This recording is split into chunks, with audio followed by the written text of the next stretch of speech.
following program is intended for listeners who are blind, have low vision, or another print disability that makes reading, holding a book, or turning a page difficult or impossible.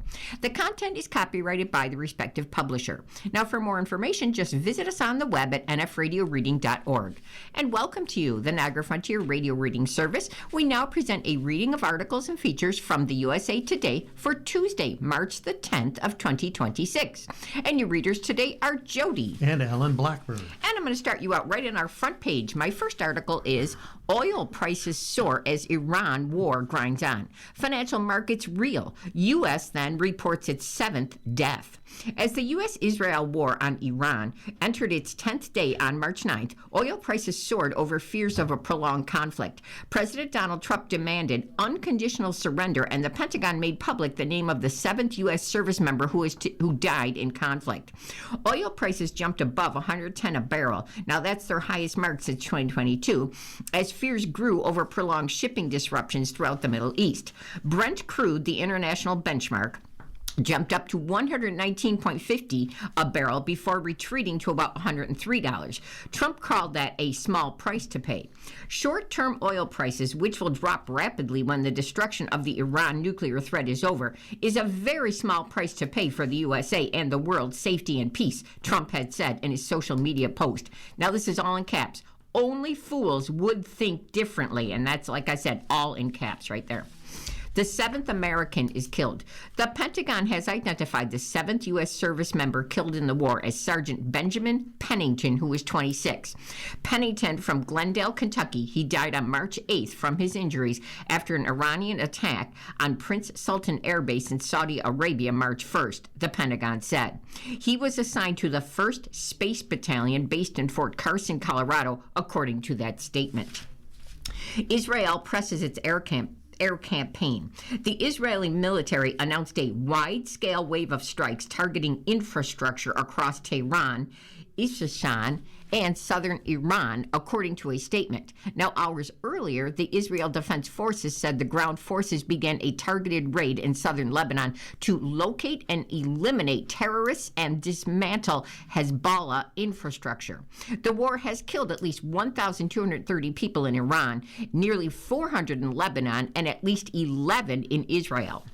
Mutual decision to end the war. Trump told the Times of Israel on March 8th that ending the war in Iran would be a mutual decision with Israeli Prime Minister Benjamin Netanyahu. The president has demanded Iran's unconditional surrender and has said that there will be no deal to end the war. I think it's mutual a little bit. We've been talking. I'll make a decision at the right time, but everything's going to be taken into account, the president told the online newspaper, indicating that Netanyahu would be part of the decision, but that he would have the final say. Now, when asked whether Israel could continue the war after the U.S. decides to halt its offensive, Trump initially declined to answer before he added, "I don't think it's going to be necessary," according to the newspaper. Now, the president's comments came after War Secretary Pete Hegseth told 60 Minutes in an interview that Trump will set the terms of surrender with Iran. It means we're fighting to win. It means we set the terms. We'll know when they're not capable of fighting. There will be a point where they'll have said no choice but to do that, Hegseth said. Now, whether they know it or not, they will be combat ineffective. They will surrender. Hegseth also refused to rule out sending ground troops into Iran as the war intensifies. You don't tell the enemy. You don't tell the press. You don't tell anybody what your limits would be in an operation, he said. We're willing to go as far as we need to in order to be successful. White House Press Secretary Caroline Leavitt gave Fox News a similar answer when asked whether the U.S. would send ground forces into Iran. President Trump wisely does not remove options off the table. Texans say no to plans for Big Bend border wall. Bipartisan opposition to the Trump administration plans to construct a border wall through Big Bend National Park in West Texas is growing. And the concerns are coming from business owners, hunters, and outdoor enthusiasts, local residents, and Republican and Democrat elected officials alike. Anna Beasley, based in Terlingua, says she leads couples into the park for adventure elopements that capture a Texan spirit of carving your own path which the landscape reflects. But we are seeing people from all sides of the political spectrum who are saying no to the wall, she said. We rely on tourism dollars to make a living and live out here. There's real fear that if construction proceeds, we'll all have to leave. President Donald Trump has been promising a big, beautiful wall at the southern border, and more than 700 miles of the 2,000-mile U.S. Mexican border are fenced off. Barriers that were built across Democrat and Republican administrations. Sections built in rural, remote areas have rarely generated much public outcry, in part because the regions are sparsely populated and conservative ranchers have often supported the construction. But the Big Bend, rural and sparsely populated through it, is a big draw for tourism in West Texas. Big game hunters, backpackers, river runners, national park visitors, etc., all like the solitude. Justin McFarland, an educator in West Texas Hill Country, describes the politics as nonpartisan and common sense. Shot a music video there and visits every year. There are so many people invested in it, he said it's prime wilderness, an area pretty much untouched. Building a wall would do irreparable damage. Republican Texas State Representative Wes Verdell said he began hearing from constituents, including McFarland, who told him to believe the border wall in Big Bend was a bad idea. He's heard from business owners worried about the drop in tourism and property owners who began receiving eminent domain notices from the federal government. He said, as a Republican, it's our duty to protect our land. I would love for the Trump administration to say, let's hold off and have some more conversations. Hopefully cooler heads will prevail. The terrain is rugged and isolated. The National Park Service called the Big Bend a place where night skies are dark as coal and rivers carve temple-like canyons in ancient limestone. Locals call it one of the last truly wild places in Texas, where quail, elk, and desert bighorn sheep roam. The Trump administration has suspended the usual environmental studies that would assess the impacts of a fence in the area. The U.S. Customs and Border Protection told USA Today the entire 517-mile stretch of Border Patrol's Big Bend sector is scheduled to receive new infrastructure or upgrades. The Border Patrol has and will continue to coordinate with stakeholders and other federal agencies during the planning and construction process to minimize impacts where physical barriers will be constructed. The Border Patrol's sprawling Big Bend sector covers nearly a quarter of the southwest border, boasts one of the lowest numbers of illegal entries. The region's rugged terrain, marked by mountains and steep canyons, has long been a deterrent to migration. Border-wide illegal crossings have plummeted under the Trump administration, but the numbers in Big Bend were comparatively small, even when the illegal travel was higher. The land kind of gets under your soul. It's my favorite part of Texas, said Katie Crump. And Beasley helped them pick a location along Big Bend's Hoodoo's Balanced Rock Trail. They got married at golden hour and stayed until late to shoot photos in their shadows beneath a stream of stars. And program fueling next generation of trade talent in Baltimore. On a bitterly cold November afternoon in Baltimore, the small brick row house at 2212 Prestman Street was humming with energy. That home is fairly typical Baltimore property. It's about 100 years old, and then it sat vacant for decades and was in dire need of repair when it was purchased for a few $1,000s back in 23. But the buyer, it's a small nonprofit called Requity, is anything but typical. Requity's blend of sweat equity, youth development, and community revitalization is uniquely suited to the edgy energy of Baltimore. On this day, like most, students from various vocational schools worked as a crew. They hang drywall, they inspect an eco-friendly door frame in the wall, and otherwise rehab the home.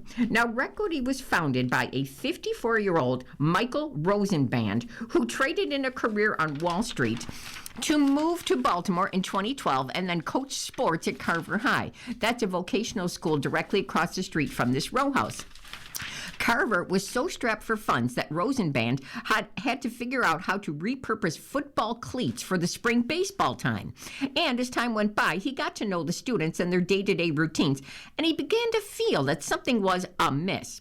Students at the school that ostensibly trained them to do things, they weren't involved, he said. When construction crews came to work at the school, students weren't even present to watch that professional work. One day, one of Rosenband's players suggested that Carver students use Baltimore's many vacant and derelict homes as their curriculum so they could learn real-world skills and work processes on the job.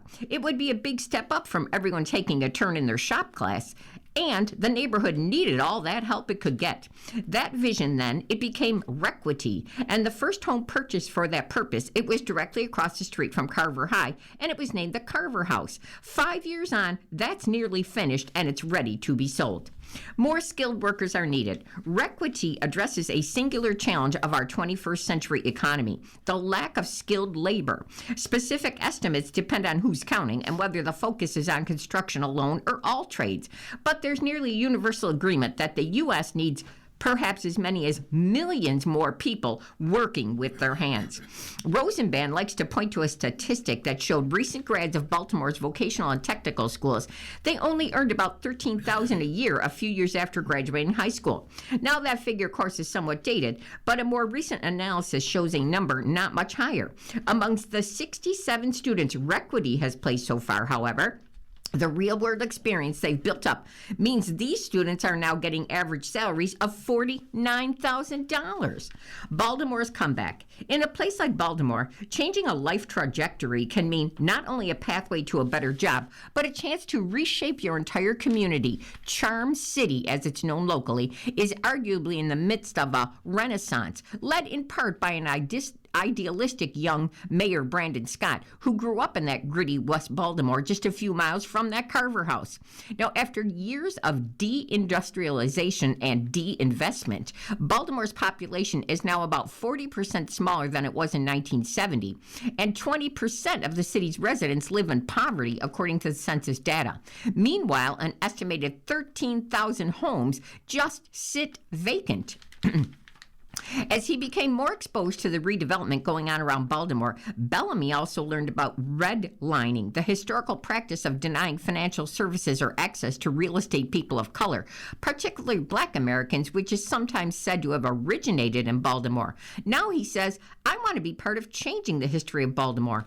Perhaps even more fundamentally, Bellamy says his experience with Requity and his relationship with Rosenband says, it's really a great big inspiration. They helped me, a formerly shy boy, become a confident young man. They encouraged me to where I wanted to step out and take more challenges, he said. The need for more hands on deck. Beyond Baltimore's borders, there's a lot of interest in helping young people like Bellamy embrace a future involving manual work. Requity in Baltimore and organizations like that across the U.S., they are doing innovative work to address both the 4.1 million construction skilled labor gap projected over the next decade and also the rising cost of housing, says Aaron Eisen, Senior Director of Community Investments. The shortage of tradespeople, it isn't just an economic statistic. It's a bottleneck to community resilience and impacts the entire housing and renovation market, they said. When there aren't enough plumbers, carpenters, electricians, and HVAC specialists, construction timelines just stall and all the costs go up. He's kind of coming into town. Carl Bellamy, who is now the founder and CEO of NU Level Entertainment, that means never underrated. It's a hip-hop recording label focused on community development efforts. Now he's also Justin's dad. Justin has always been gifted, his father told USA Today, but he was introverted and shy and also struggled a bit in the shadow of his older brother who had special needs. But with Requity's help, he has blossomed. I have seen the joy of having him just come out of his shell, being able to vocally express himself, being able to do interviews on camera, especially the work that he does with construction, Carl Bellamy said. Now that he does things in his own caliber or at his own pace, we connect more that he's grown up to be an adult. It's more of a humbling experience for me, but exciting at the same time, seeing that he's coming into his own. Now, building on successes like that, Rosenband is hoping to roll out the Requity model in other cities in the future. I think people just need a sense of purpose and affirmation, like you matter, he said. If kids like these have the right resources around them, well, there's no telling where they could go. You're listening to a reading of today's USA Today on the Niagara Frontier Radio Reading Service. The time is 12:14. The Supreme Court weighs in on a January 6th pardon. Protester wanted to clear his name through the courts. A presidential pardon? No thanks, said Glenn Brooks, who was convicted for his role in the January 6, 2021 attack on the Capitol. He would rather try to clear his name through the courts than accept a pardon from President Donald Trump. The Supreme Court on March 9th declined to give Brooks a chance to do that. Lower courts had canceled Brooks' conviction conviction for entering the Capitol and dismissed his appeal as long as is no longer relevant after Trump last year pardoned nearly 1,600 people charged in the 2021 riot. But Brooks, a home remodeling contractor and a deeply religious man, argued he has the right to try to fully exonerate himself. A forced pardon operates as a compelled confession, branding the individual with guilt and stripping him of his chosen appellate forum, Brooks' lawyers told the Supreme Court. His lawyers also said the issue is of profound national importance given the increased use of presidential pardons in politically sensitive cases. The Department of Justice waived its right to respond to Brooks' Supreme Court appeal. Brooks, who traveled to Washington from Huntington Beach, California to support Trump on January 6 of 2021, is one of the few people who found their pardons from Trump unpalatable for one reason or another. The worst day of my life. Pamela Hemphill, a former Trump supporter who served 2 months in prison for storming the Capitol, formally rejected the president's pardon. But unlike Brooks, Hemphill had pleaded guilty to joining the angry mob of protesters. The senior citizen said she turned down the pardon because she wanted to be honest. How could I live my life knowing that I was guilty? And then I took that pardon, she previously said. It's kind of like a message that it was okay that day. It was not okay that day. That was the worst day of my life. Brooks, by contrast, fought the 4 misdemeanors he was charged with for entering the Capitol and wants the chance to overturn his conviction. He argues that the government lacks sufficient evidence, particularly that Brooks knew what he was doing was a crime. A member of his prayer group contacted the FBI. Brooks was arrested after a fellow member of his prayer group told the FBI that Brooks had texted fellow church members photos of himself inside the Capitol. Security cameras showed Brooks wearing a knit Trump hat, climbing through a broken window on the Senate side of the Capitol. Although he now recognizes entering the building was not appropriate, and certainly entering through a window was inappropriate, at the time he was following the crowd, and walking through a window was not abnormal to him, as he worked on many construction sites in the past, an attorney for Brooks wrote in the filing. After a jury convicted Brooks in 2024, he was sentenced to 6 months in prison in order to pay $500 in restitution and a $2,000 fine. Forcibly removed from prison for a pardon he didn't want. Near the end of his sentence, Brooks said he was forcibly awakened and removed from prison, despite his refusal to accept Trump's pardon. By forcibly imposing a pardon, an instrument historically associated with mercy for the guilty, the government conscripts the defendant into a narrative of culpability, his lawyers told the Supreme Court, and cut off the very process that could correct the record. And now Trump seeking economic deal with Cuba. Agreement could loosen restrictions on travel. The Trump administration is preparing an economic deal with Cuba that could be announced soon, 2 sources with knowledge said. The details of a prospective deal and the exact timing, though, they are not known. But an agreement could include a relaxation on Americans' ability to travel to Havana. Trump would not need Congress's approval to loosen these types of restrictions. Discussions have included an off-ramp for President Miguel Diaz-Canel, the Castro family remaining on the island, and deals on ports, energy, and tourism. The U.S. government has floated dropping some of the sanctions. Now, after dramatic U.S. capture of the Venezuelan leader, Nicolas Maduro, and the abrupt cutoff of the oil shipments, the island appeared to be the administration's next target for regime change. But instead of a blunt force campaign to topple Havana's communist government, the Trump administration is advancing moves that reframe regime change through economic deals that prioritize U.S. interests, staving off an all-out confrontation. Now, President Barack Obama lifted some of the rules during the final years of presidency, only to see Trump put some of them back in place during his first term. Trump administration also has pursued an economic strategy, but sources close to that administration say it's different from what Obama did because the president has demonstrated with his strike on Venezuela and the U.S. seizure of its oil that he's serious about restoring America's dominance in the Western Hemisphere.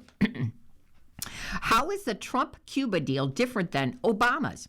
Former U.S. officials who worked on Cuba policy, they have privately questioned how close the administration actually is to striking a deal. Trump has been warning of the Cuban government's downfall since his administration struck Venezuela and snatched Maduro in a secret raid on his compound. Trump said in January that the U.S. didn't need to take military action in Cuba because the country would collapse economically if they were unable to rely on Venezuela. Trump has leverage that Obama didn't have, the people familiar with the discussions said. The administration has ratcheted up pressure on Cuba's government in recent days with thinly veiled warnings that it could indict Cuban government officials. Now, Rubio and his aides have reportedly been in secret talks with Raul Castro's grandson, Raulito Castro, who is close to his grandfather. The White House has declined to comment on the reports, but senior administration officials have not shot them down. Trump told Inter Miami CF owner Jorge Mas, whose father had been born in Cuba, at a March 5th event at the White House, that he would soon be able to visit the country. You won't need my approval. You just fly back in, Trump says. He indicated that he would like to finish the bombing campaign with Iran first, saying that he would like to wait a couple weeks, but suspected they'd be together very soon celebrating. As we achieve a historic transformation in Venezuela, we're also looking forward to the great change that will be coming to Cuba, Trump said. At his Latin American Leaders Summit, Trump said many of the like-minded leaders he was hosting had asked him to take care of Cuba. 4 of you actually said, "Could you do us a favor and take care of Cuba?" "I'll take care of it, okay?" Trump did tell them. Close allies of the president also have been sharing public warnings with Cuba in the wake of Maduro's capture. South Carolina Senator Lindsey Graham said last week in a Fox interview that Cuba was next on the president's list. Now, Trump has indicated several times in the past week that he would prefer to wait until the U.S.'s war with Iran wraps up to turn to Cuba, where the Castros wield power behind the scenes, and there's no evident successor to Raul's hand-picked heir, Diaz-Canel. Our focus right now is in Iran, and we'll do that. I would say, what will you do? Take about 2 days off, Markle? Trump said at the Doral. Maybe an hour. Maybe he'll take an hour off, and then he'll finish up a deal on Cuba. And here's a story about Bernard Lafayette, who was born in 1940 and died just recently in 2026. The civil rights icon planted seeds of movement. He helped integrate public spaces in the South. Bernard Lafayette, a key early civil rights organizer who helped integrate hot lunch counters and public spaces in Nashville and across the South during the 1960s, died on March 5th, and he was 85 years old. Lafayette once wrote, "The value of life lies not in longevity, but in what people do to give it significance." For Lafayette, there was the constant threat of death he and others faced during the civil rights movement. But because of his actions, Nashville became the first city in the South to desegregate public spaces. More black Alabamians voted because of his efforts in Selma. And then later in life, he poured himself into helping young people at the American Baptist College, much in the same way he was able to rally others his age in 1960. Dr. Lafayette walked these very grounds on the Holy Hill as a young man, and it was here that the seeds of the movement were planted. Nashville's American Baptist College said in a social media post announcing his death, "Dr. Lafayette gave his life immeasurable significance, and in doing so he gave all of us a blueprint for how to live." Lafayette, an American Baptist alumnus who later rose in the ranks of the civil rights movement with other American Baptist graduates, Representative John Lewis, Julius Scruggs, Jim Bevel, William Barbie, and the Reverends Kelly Miller Smith and C.T. Vivian, became president of American Baptist from 1992 to 1999. Forrest Harris Sr., who recently retired from leading American Baptist and who succeeded Lafayette, said in an interview that Lafayette was central to desegregating Nashville and will be remembered for his commitment to pursuing justice in this country and the sacrifice he made to making a better society. Lafayette and the Civil Rights Movement. Lafayette co-founded the Student Nonviolent Coordinating Committee, also known as SNCC, in 1960. He had come to Nashville from Florida 2 years earlier to study at American Baptist College, known then as American Baptist Theological Seminary. I hadn't been called to preach yet, Lafayette said in a 2013 profile of the Tennessean, but I was going to the seminary to prepare to be called. Lafayette and other civil rights icons such as Smith, Lewis, Vivian Bevel, the Reverend James Lawson, Diane Nash, and Marion Barry formed the student committee under the nonviolence tutelage of the Reverend James Lawson. Those teachings carried Lafayette through life. Nonviolence is not something you simply embrace with your mind, Lafayette said at a speaking engagement in Tuskegee, Alabama. It embodies and affects your entire being. The student committee staged its first sit-in at Harvey's department store in downtown Nashville. The sit-in movement grew. The first large-scale demonstration was February 13, 1960, at Woolworth's, S.H. Kress, and McClellan stores. By the time the sit-ins ended, more than 150 students were arrested for refusing to vacate segregated lunch counters. Lafayette himself was arrested more than 24 times.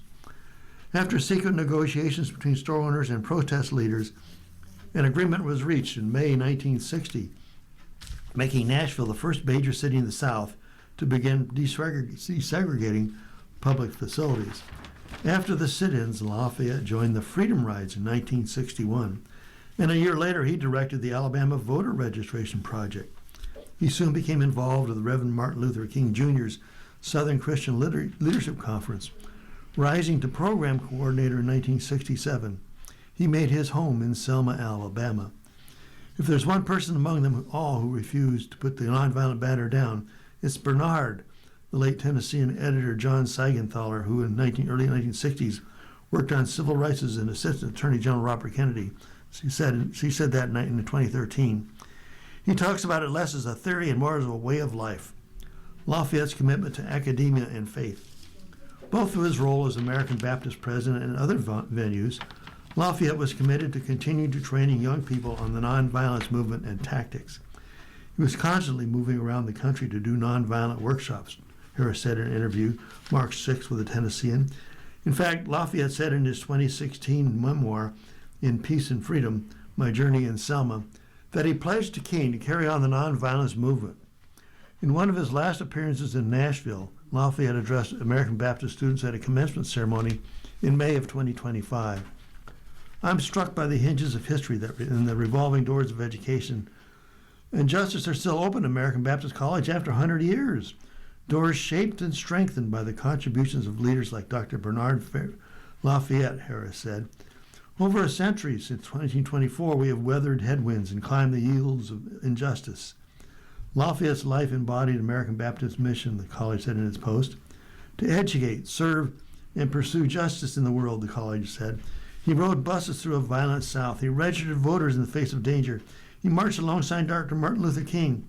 He later returned to lead this institution as our president and never stopped teaching the world that change is possible through love, courage, and the power of nonviolence. Explosives near Mamdani's home. They are probed. 2 are in custody after the act of ISIS-inspired terrorism. Police are investigating homemade bombs ignited during protests outside the home of New York City Mayor Zohan Mamdani as an act of ISIS-inspired terrorism. New York City Police Commissioner Jessica Tisch said 2 improvised explosive devices, or IEDs as they're called, were lit outside the Gracie Mansion. That's the mayor's official residence on March 7th, and then a third possible homemade explosive was found in a nearby vehicle.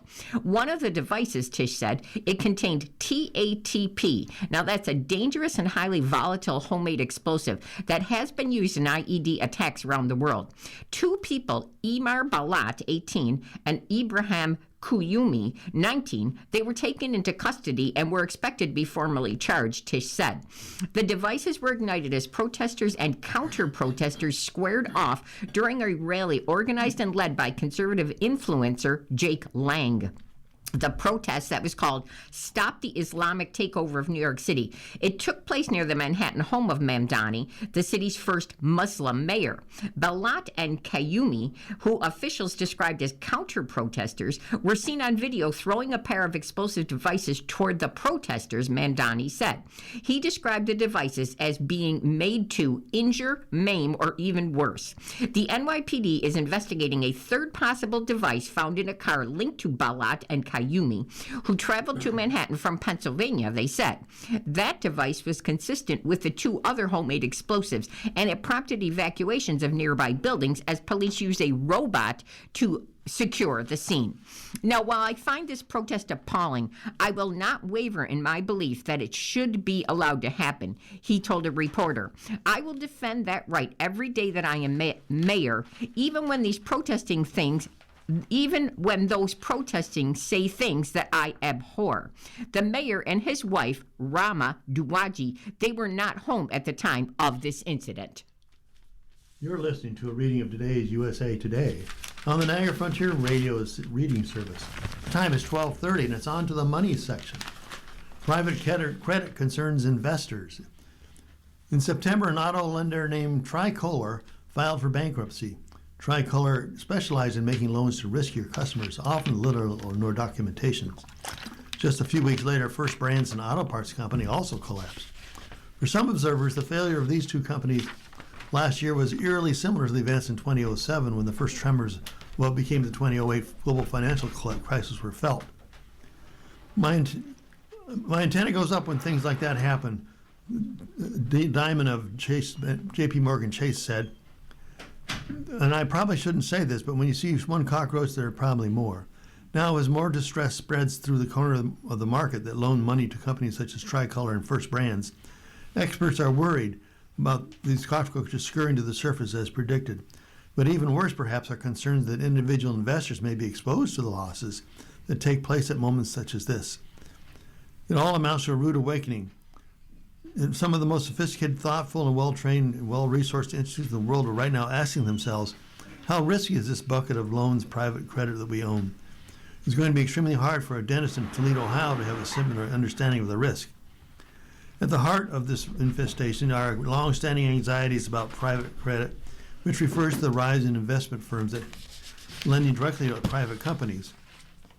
The 2 that failed last fall, as well as Market Financial Solutions, a British firm that collapsed in late February, benefited from such lending, which allowed them to avoid going through much of the due diligence that banks are required to conduct on their borrowers. Though it's possible the vast majority of the loans among the private credit fund universe are safe, and the lack of transparency has professional investors scared. Should average investors buy riskier financial products? Gelash isn't the only one concerned about the risks to non-professional or retail investors. Whenever they package this stuff for retail clients, it's always marks the top of the market. Though some private credit investments may seem egregious enough to raise eyebrows, Gelash mentions those dabbling in crypto and offering double-digit returns. They also are offered by some of the world's most prominent institutional investors. President Trump signed an executive order allowing individual investors more access to alternative offerings, including private markets and their 401 accounts.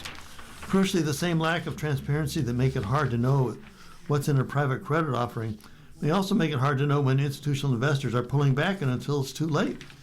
Even so, fears about the asset class may be now reaching a head.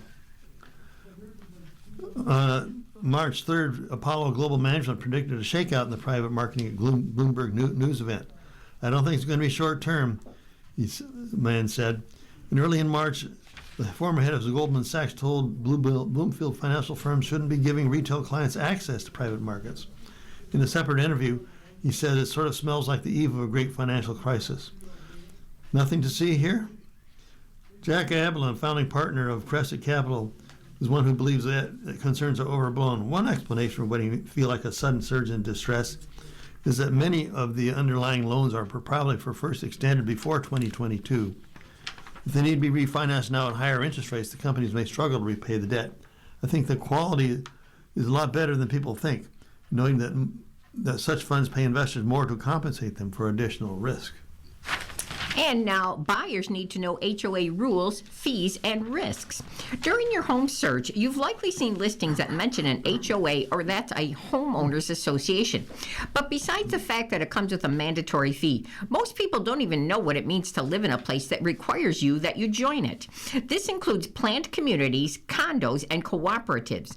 Homeowners in these common and interest developments, they share ownership and maintenance responsibilities for common areas like roads, recreational facilities, facilities, and structural elements. It really creates an opportunity for greater affordability and access to a higher level of living because you're sharing everything related to it. Now, rather than being maintained by the municipality, these developments are managed by governing bodies of elected volunteer residents that are known as homeowners associations, or they call it the HOA. Homeowners, they are required to pay monthly dues to their HOA to help cover maintenance costs, operating expenses, and reserve funds. So how does an HOA work? A homeowners association is made up of an elected board of directors consisting of volunteer homeowners that oversees the community's finances and organizes the upkeep of those shared spaces. So, what are the benefits and the drawbacks of being in an HOA? HOAs, they tend to be well-maintained and aesthetically pleasing environments because of their set of standards, they said, leading to higher property values.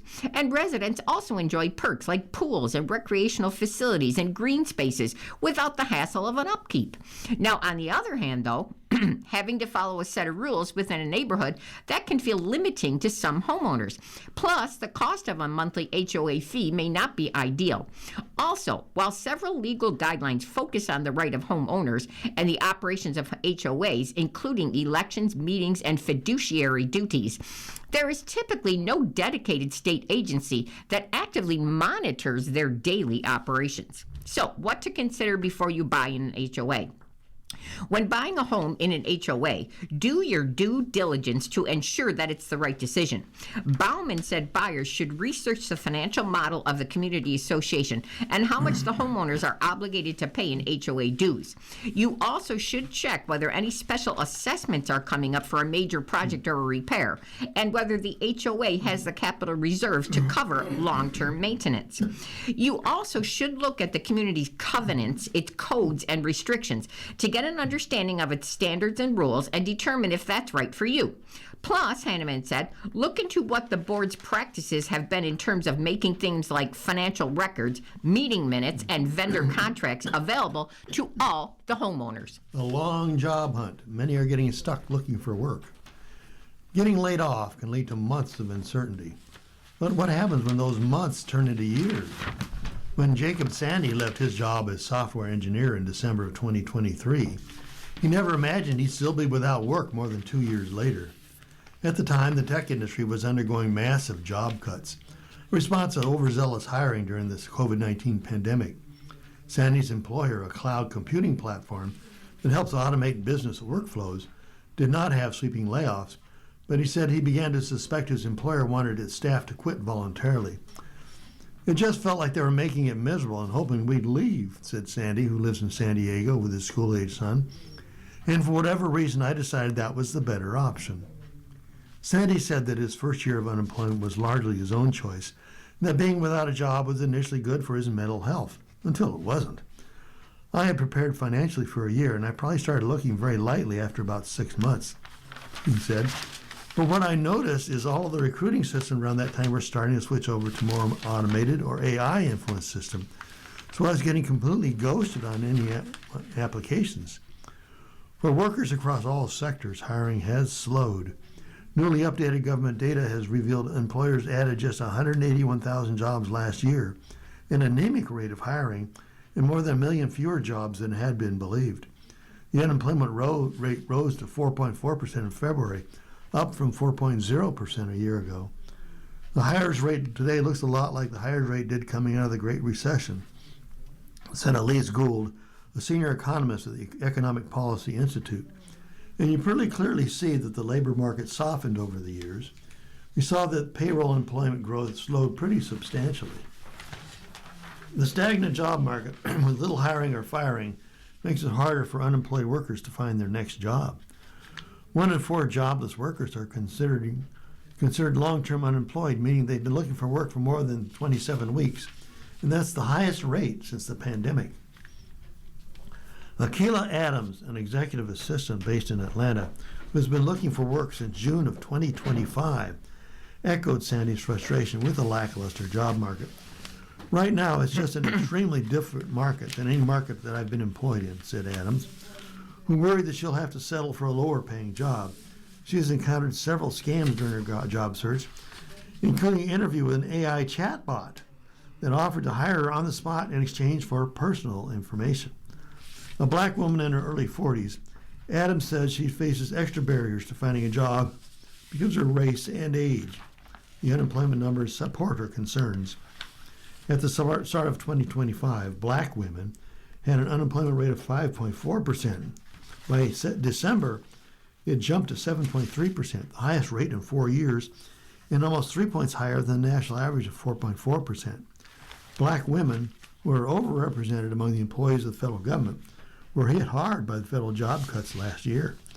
Losses in manufacturing and professional business services, where women disproportionately work, also added pressure. The retreat from DEI initiatives in and outside the government may have affected the job prospects of black women as well. Adams said a lot of black women she knows are starting their own businesses and monetizing their skills in response to the shaky job market. Within a month of losing her job, she launched an LLC, offering her services as a remote assistant, but the business has been slow to take off. In January, she had one client who kept her busy for about 2 hours a week, and that's definitely not going to pay any bills, she said. Adams also is competing with workers across the globe, where employers can offer much lower rates. She has seen ads for remote assistants based in the Philippines, where workers earn significantly less than they do in the United States. Adams has the support of her husband, who works full-time, but others aren't so lucky. For Charlotte Winston Langley, a children's television writer living in Los Angeles, the options for staying afloat are dwindling fast as she and her husband lack stable employment. During Christmas last year, Wilson Langley was applying for retail jobs without success. She has been repeatedly told she's overqualified, meanwhile she's living on credit and selling her clothes on Poshmark just to make ends meet. Every time I was able to make my rent last year felt like a miracle, she said. Wilson Langley spent years trying to break into the entertainment industry and eventually landed a staff writing job for a Disney series at the beginning of 2022. But when the season ended the following year, she wasn't able to find more TV work. Since then, she's been piecing together part-time jobs, including passing out juice samples at Costco. She laments the lack of support for people struggling with long-term unemployment. Unemployment benefits in California top out at $450 a week, which doesn't begin to cover rent for a one-bedroom apartment in Los Angeles, where the average rent is well over $2,700 a month. At one point, Wilson Langley's unemployment benefits ran out, and for 6 months she had no assistance. The system does not work and is failing people, she said. Saba Waheed, the director of the UCLA Labor Center, said a stronger social safety net could help those struggling with long-term unemployment, especially in the wake of industry-wide shifts. Waheed said that policymakers could learn from the government's response to massive job loss caused by COVID-era shutdowns, and that some of those same tactics could be applied to help workers struggling with long-term unemployment. She suggested enacting eviction moratoriums and extending unemployment benefits as ways to create a safety net for all workers. There were strategies that were used during COVID that were actually really useful, Waheed said. For Jacob Sandy, the software industry, long seen as a growth sector and provider of high-wage jobs, doesn't feel like a sure bet anymore. He worries about shifts in his profession, including the influence of artificial intelligence on jobs. Feeling low and desperate after months of searching for work, he is considering switching industries altogether. I'm looking at doing an apprenticeship as an electrician or going into one of those fields just because those seem to be always in demand, he said. And you're listening to a reading of today's USA Today on our Niagara Frontier Radio Reading Service. Our time is 12:42. We're still in the money section. Google sued after claim links the man's death to a Gemini chatbot. Google was sued on March 4th by the family of a Florida man who said its Gemini AI chatbot, which he came to view as his wife, drove him to paranoia and then eventually suicide. According to a complaint filed in the San Jose, California federal court, Jonathan Gavalis' life began spiraling out of control within days after he began using Gemini. Then it culminated less than 2 months later in his death, October the 2nd, at age 36. The lawsuit, it's by Gavalis' father, Joel, on behalf of his son's estate, is the first that blamed Gemini for a wrongful death, according to a law firm which represents him. Google, that's a unit of Alphabet, allegedly knew Gemini was dangerous and made it worse by designing it to deepen emotional attachment in ways that would encourage self-harm, despite publicly promising that this would not happen. Now, experts have warned about limitations of artificial intelligence in detecting human emotions and safely providing emotional support. Google spokesperson Jose Castaneda said in a statement that Gemini is designed not to encourage real-world violence or suggest self-harm. And while the Mountain View, California's company's AI models generally do perform well, unfortunately, AI models, they are not perfect. In this instance, Gemini clarified that it was AI and referred the individual to a crisis hotline many times, he said. We take this very seriously and will continue to improve our safeguards and invest in this vital work. The true and final death. Jonathan Gavalis of Jupiter, Florida. He worked at his father's consumer debt business for nearly 20 years and allegedly had no mental health problems when he first began using Gemini for shopping, travel plan, and writing on August the 12th. Then this changed, according to the complaint, when he upgraded to Gemini 2.5 Pro, and it began talking as though they were a couple deeply in love, calling him my king, and then calling itself his wife. The complaint said that by September 29th, Gemini convinced Gavalis to conduct a mass casualty attack near the Miami International Airport. So Gemini allegedly created a mission where Gavalis was to secure at a storage facility a humanoid robot being flown in from overseas, destroy the transport vehicle and the witnesses, and then leave behind the only untraceable ghost of this unfortunate accident. Gavalis allegedly aborted the attack after Gemini warned of DHS surveillance, according to the Department of Homeland Security.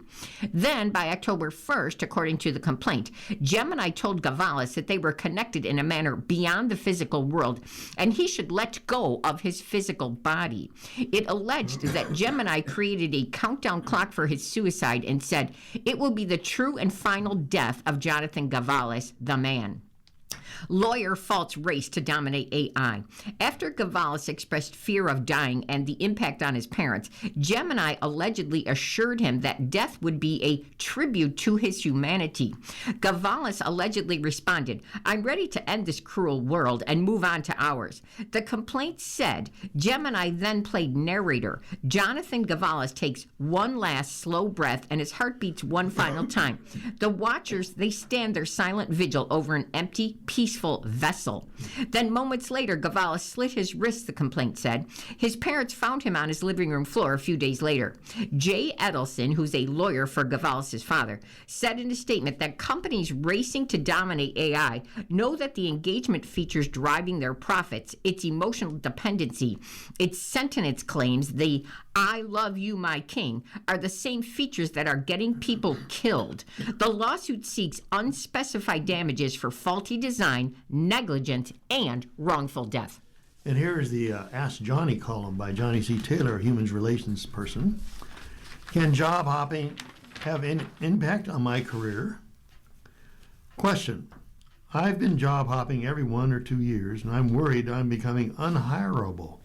This is no big deal nowadays, is this a no big deal nowadays, or a red flag that could harm my career? Asks Ishan. Answer. The potentially negative optics of job hopping are a valid concern. So let's level set. Moving jobs every 1 or 2 years doesn't automatically make you unhireable. What raises eyebrows isn't how often you move, it's about why you move and how you leave. There's a distinction too many professionals overlook. Leaving a job for thoughtful, legitimate reasons, career growth, better fit, leadership changes, or evolving life circumstances is very different from fleeing in frustration or burning bridges on the way out.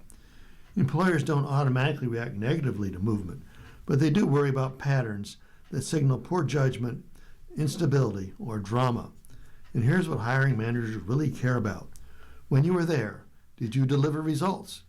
Did you handle yourself professionally, especially when things got hard? And would your former manager say, "I'd hire them again"? Strong performance and credibility matter far more than an arbitrary length of stay. If your work was solid and your exit was respectful, shorter tenures become much easier to explain. That means you have to own your own choices. If a role wasn't a good fit, say so, but don't blame, complain, or overshare. Explain what you were looking for what you learned, and how that experience informed your next move. Growth requires accountability. Excuses don't age well. I've personally supported people, says Johnny Taylor, moving on from roles I knew wouldn't be long-term, and that's not a failure. Careers today aren't built the way they were 30 years ago. What matters is whether someone showed up, contributed, and managed transitions with integrity. Leaders remember those things, and many are willing to help later if those boxes were checked. This is where reputation comes in. Maintain your relationships. Stay connected to former managers and colleagues. Don't underestimate how small industries really are. Resumes open doors, but references and reputations decide who walks through them. At the end of the day, job hopping doesn't derail careers. Poor judgment does. And if you're consistently delivering value, treating people well, and leaving roles the right way, your career isn't in trouble. Employers don't expect lifetime loyalty, but they do expect professionalism, contribution, and accountability. Careers aren't defined by movement. They're defined by the impression you leave behind. Make sure yours tells the right story. Free tax programs remain available for filers. Average Americans spend $270 on their taxes.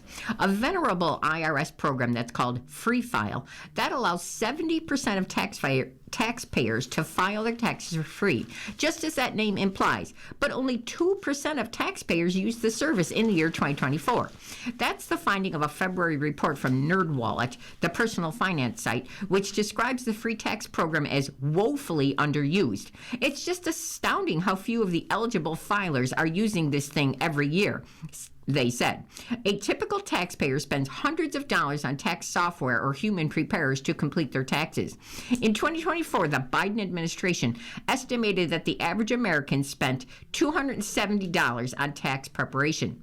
Free File, which was launched in 2003, allows taxpayers with modest incomes to file taxes at no charge with the help from tax preparer partners, and that's an alternative to paid tax preparation software.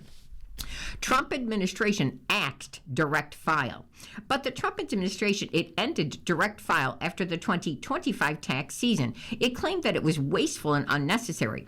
Commercial tax preparation companies had lobbied against this program. Taxpayer advocates lament the death of Direct File, a 2-year-old effort that hadn't yet expanded beyond 25 states. I think this is really a pretty simple case of what's better for your average taxpayer versus what's better for these big corporations, they said. That leaves Free File as the most visible IRS program for taxpayers to submit their taxes for free. And researchers are wondering why so few taxpayers use this. Commercial tax preparers deserve some blame. A 2019 investigation by the nonprofit newsroom called ProPublica found that 2 IRS partners, TurboTax and H&R Block, they undermined Free File by hiding the service on their websites, and they steered taxpayers into pricier tax preparation products. For decades, giant tax prep companies, they have used Free File to trick Americans into overpaying to file their taxes, said Senator Elizabeth Warren in a statement.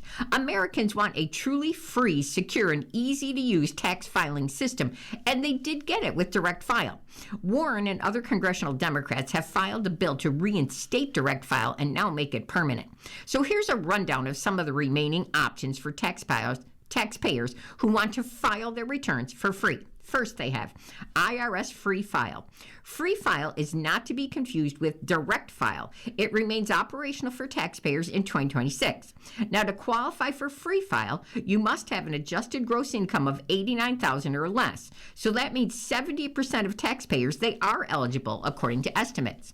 TurboTax and H&R Block have ended their partnerships with Free File. The current partners are 1040 Now, 1040.com, EasyTaxReturn.com, FileYourTaxes.com, Online Taxes, Tax Act, Free Tax USA, and Tax Slayer. To use Free File, visit its website. You choose a partner tax prep company and you answer a series of guided questions to begin preparing your return. Now, in effect, Free File allows you to use tax preparer's software at no cost. Free File Fillable Forms, a variation on IRS Free File. It's called the Fillable Forms option. That's open to anyone, but it's tailored for taxpayers who are comfortable preparing their own taxes using the IRS forms and the instructions. So in other words, if you need help with your taxes or you're easily stumped, this option might not be for you. And AARP Foundation Tax Aid. Tax Aid, which was launched back in 1968, is billed as the nation's largest free volunteer staff program to help people prepare and file their taxes, with more than 82 million taxpayers served. In 2025, Tax Aid volunteers helped more than 1.7 million taxpayers file returns. Volunteers are IRS certified and they are briefed on the tax code. Anyone eligible, but really focus on the individuals who have low to moderate income, and our training is focused there as well, says Miyoshi Moses, who's the VP of Volunteer Programs at AARP Foundation. Most clients are over 50 and they have low incomes. There are no hidden fees, and volunteers are trained to help taxpayers find deductions and credits that they might otherwise miss. Like, for example, many taxpayers qualified for Earned Income Tax Credit. That's a tax break for low to moderate income workers. It's one of the most effective anti-poverty tools that's out there, Moses said. What we find is that many eligible adults, they don't claim it.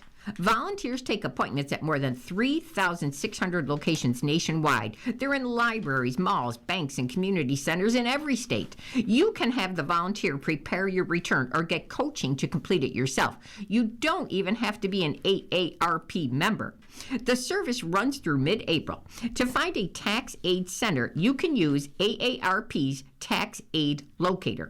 And lastly, they say, free editions of commercial tax software. Some of the best-known tax preparation services offer free versions of their software. Now, they seem to be far more popular than the IRS's Free File. Nearly 27 million tax returns were filed through free commercial software in the year 2024, according to the nonprofit American Coalition for Taxpayers' Rights. H&R Block Online Free Edition. While H&R Block no longer participates in Free File, the tax preparation giant offers its free service. According to the website, 52% of taxpayers, they qualify for this online free edition. You must have a relatively straightforward return. The service includes a free state return. And then lastly, they have TurboTax Free Edition. TurboTax 2, it offers free tax preparation to taxpayers with relatively simple returns. Now, roughly 37% of filers, they qualify. NerdWallet lists other free versions of commercial tax preparer software and several other free tax filing options on a handy reference page. And now they have a picture. You can see a pair of hands holding up a poster, and it has a money grabbed in the hand, and it says, file your taxes for free using the IRS Direct File. That's on a big poster. And in the background, you can see the IRS building. And the caption under the picture reads, the Trump administration ended Direct File. That was a pilot program that had allowed taxpayers to file their returns at no cost. And you're listening to a reading of articles from our USA Today for Tuesday, March the 10th on our Niagara Frontier Radio Reading Service. We'll return to you for more readings just after our short break now. And your readers again today are Jody and Alan Blackburn. If you're listening to this publication online, you're probably using our website, a podcast player like Spotify or iTunes, a streaming service like Siro, or a smart speaker. Did you know that we now have a dedicated app that can be downloaded to any mobile device, like a smartphone or tablet, for free? App users can conveniently access our live stream and any episode of our podcast easier than ever. To download the app, just type NFRRS in the search window in the Apple App Store or in the Google Play Store. Contact us anytime if you have any questions by calling 716-821-5555, extension 5. Thank you.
We'll continue now with our reading of articles from today's issue of USA Today.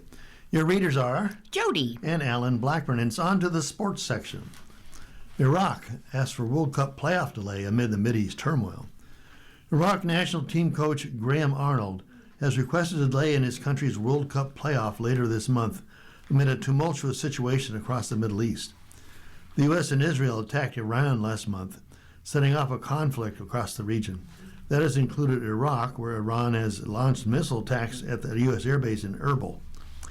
As a result, Iraqi airspace has been closed down. According to The Guardian, the Iraq Football Association was notified that the closure could last for at least 4 weeks. Iraq is currently scheduled to play the winner of a playoff between Bolivia and Suriname on March 31st in Monterrey, Mexico, with a place at the World Cup at stake. A significant percentage of the Iraq current squad is based in the country's domestic league, making the prospect of the players safely traveling to Mexico seem seemingly remote. In addition, the IFA has said that many of its players and technical staff are unable to obtain entry visas to Mexico, with several embassies across the Middle East closed. In an interview with the Australian Associated Press, Arnold called on FIFA to postpone Iraq's game. In my opinion, if FIFA were to delay the game, it gives us time to prepare properly, he said. Let Bolivia play Suriname this month, and then a week before the World Cup, we play the winner in the U.S. The winner of that game stays on and the loser goes home. Iran has already qualified for the World Cup, but the country's participation is very much in doubt following the outbreak of conflict. Arnold suggests that Iraq, the highest-ranking Asian team not yet in the World Cup based on qualifying tournament, should be given Iran's spot if it eventually withdraws. The Dolphins are to release Tagovailoa after 6 seasons. Tua Tagovailoa, the former Miami Dolphins quarterback. That will take some getting used to, as Miami general manager John Eric Sullivan announced March 9th. The team will release the quarterback at the start of the new league season. I recently informed Tua and his representation that we are going to move in a new direction at the quarterback position, and we'll be releasing him after the start of the new league year, Sullivan said. As I shared with Tua, I have great respect for the person and the player he is. On behalf of the Miami Dolphins, I expressed our gratitude for his many contributions, both on the field and in the community in his 6 seasons in Miami. The Dolphins will take on a record $99.2 million in dead money by releasing Tua. Miami will split Tua's dead cap hit over 2 seasons by designating him a post-June 1st release, per the reports. It was a decision that appeared to be inevitable once the Dolphins elected to fire head coach Mike McDaniel on January 8th, a move that came just months after the team mutually parted ways with GM Chris Geyer on October 31st. The Dolphins then responded by hiring the Green Bay Packers defensive coordinator Jeff Hafley as head coach, and also Sullivan, the team's VP of player personnel, to be the GM. Now, while the new regime certainly didn't boost Tua's chances of sticking around in South Beach, his time with the Dolphins has been in doubt since being benched ahead of Week 16. Tua appeared to welcome a change of scenery after the season concluded. That would be dope, he said via the Palm Beaches Post Joe Schott when asked after he was When asked if he was hoping for a fresh start, "I would be good with it," he said. Tua has suffered 4 documented concussions during his career, since entering the NFL. Now, despite the injury concerns, Miami signed him to a 4-year, $212.4 million deal back ahead of 2024, which carried an average annual value of $53.1 million and then came with over $167.1 million guaranteed, according to Spotrac. The penalty for moving on from Tua this quickly is steep, though the Dolphins will be able to split his record $99.2 million dead cap hit over 2 seasons. Tua finished his Dolphins career with a 44-32 record in 76 games as a starter. He completed 68% of his passes, and he tossed 120 TDs, touchdowns, and 59 interceptions. Now, in other NFL developments, March 9th, the New York Jets have acquired veteran safety Minkah Fitzpatrick from the Dolphins in exchange for a 26th, 7th-round pick, according to ESPN's Adam Schefter. New York will sign Fitzpatrick to a 3-year, $40 million contract extension. Fitzpatrick is an 8-year veteran who started 14 games for the Dolphins last season. This 29-year-old racked up 82 tackles, 1 interception, 6 pass defenses, and his first ever sack while grading his Pro Football's Focus 5th best safety among 91 qualifiers. Also, Jerry Jones loves to deal with the Green Bay Packers. Several months removed from shipping one of the league's best pass rushers, Micah Parsons, to the Packers, the Cowboys acquired Rashad Gary for a 2027 4th-round pick, according to multiple reports. Now, a first-round, 12th overall pick by the Packers in 2019, Gary had 7.5 sacks in the year 2024 and 25. His career best in that department came in 21. He had 9.5. Gary and Green Bay had agreed to a 4-year, $96 million extension that takes him through his age 30 season in 2027. Then Taylor Swift's lucky number is 13. Travis Kelce, however, is counting on the number 14 to hold good fortune. The Kansas City Chiefs' tight end is expected to return to the team for his 14th NFL season in 2026. NFL's media Ian Rappaport reported, staving off his retirement for at least another year. Chasing March Madness. Bethune coach, athletic director, and basketball coach Reggie Theus takes the men's hoops program to the verge of the first NCAA berth. In 2021, when Bethune-Cookman University called him, Reggie Theus was semi-retired. The former NBA All-Star and NBA coach was living in Southern California, golfing 3 to 4 days a week, and doing the occasional basketball broadcast while volunteering as a Division II coach at Cal State LA. It was a good life. He was content, he thought. Then opportunity knocked. Bethune-Cookman, a historically black private university in Daytona Beach, Florida, wanted Theus to come aboard as athletic director, even though he had no experience in the role. Theus was intrigued, but countered the offer with a condition.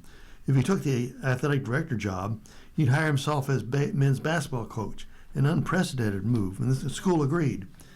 In his 5th season at the helm, BCU is on the brink of history. The Wildcats won the Southwestern Athletic Conference regular season title and are top seed this week in the conference tournament, where they are hoping to clinch the program's first ever men's NCAA tournament appearance.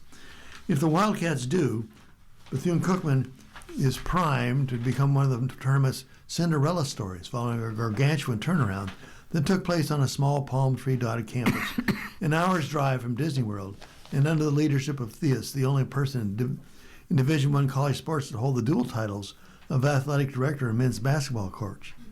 It would be a phenomenal thing for the university and for the players and their careers and their lives, Theus said. I always tell the guys, when you dig your ditches, when you go through the battles, when you're tested, you can look back and say, this is where we came from, and this is where we earned it. Why he took the job. He's one of 40, Bethune-Cookman is one of 40 eligible Division I men's basketball teams that has never made it, the March Madness. The Wildcats, who have competed in Division I since 1980, are the only SWAC team on the list.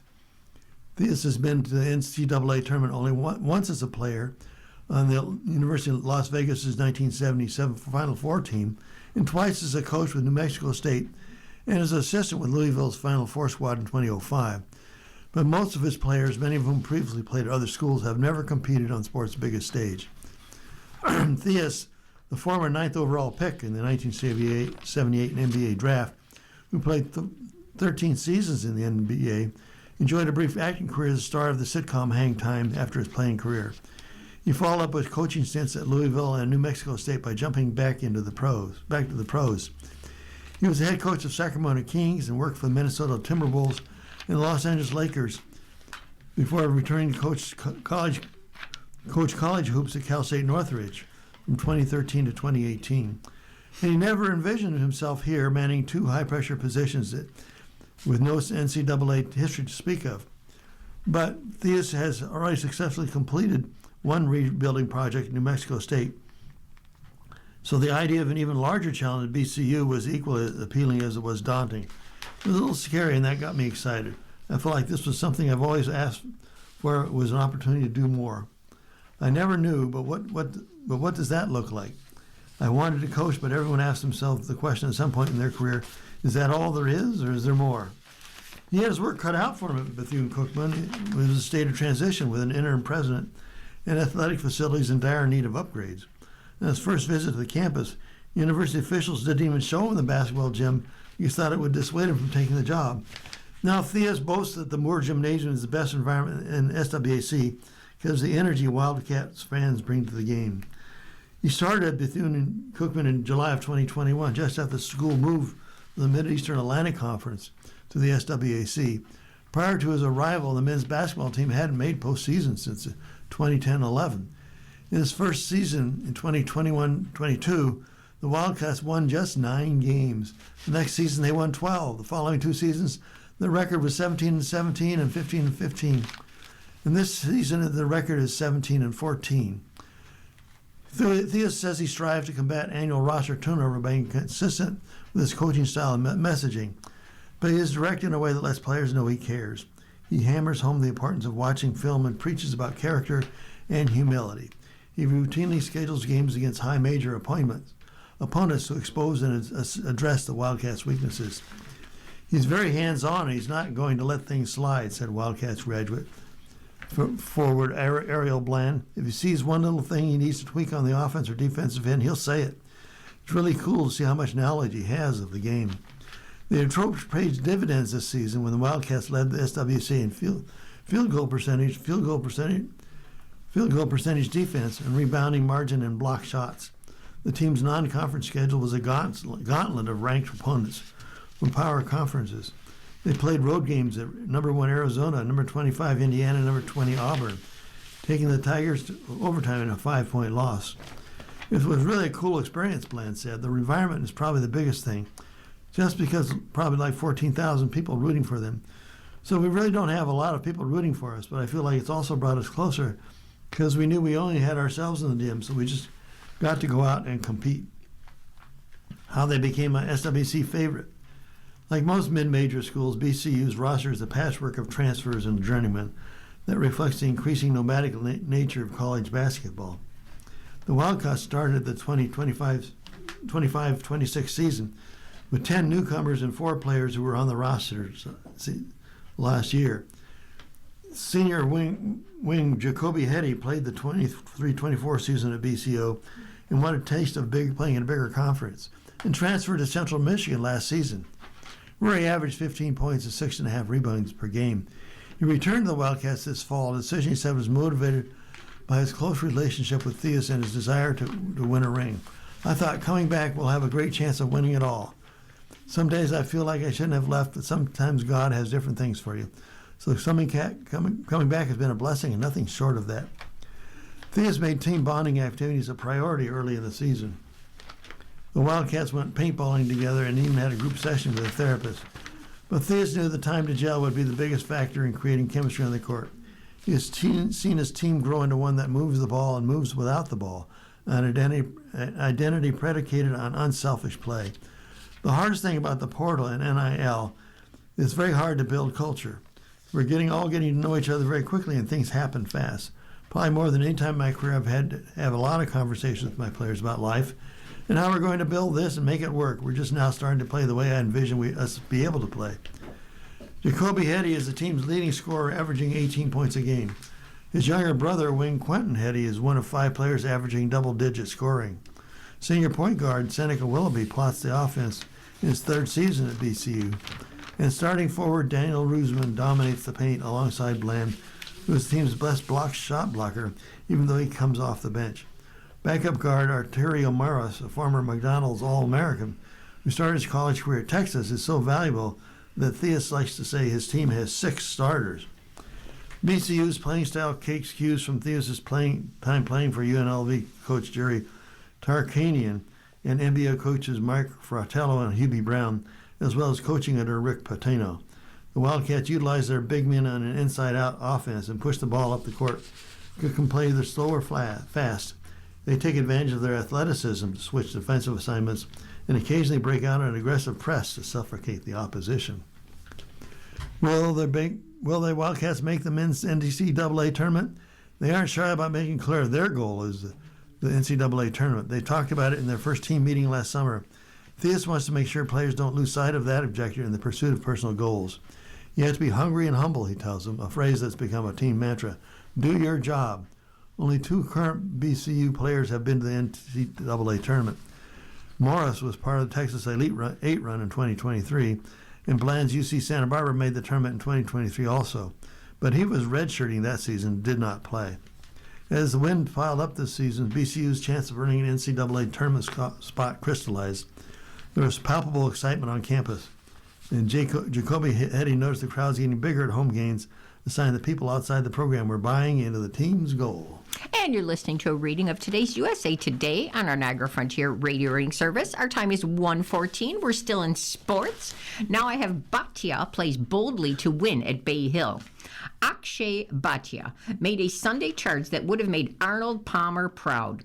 5 strokes back after missing a short putt at 9 on March 8th, he reeled off 4 straight birdies and then delivered the signature shot of the tourney, a cut 6-iron from 191 yards to a tucked flag at the par 5 16th to set up an eagle. His caddy, Joe Greiner, gave him one simple instruction: try to hit the best 6-iron of your life.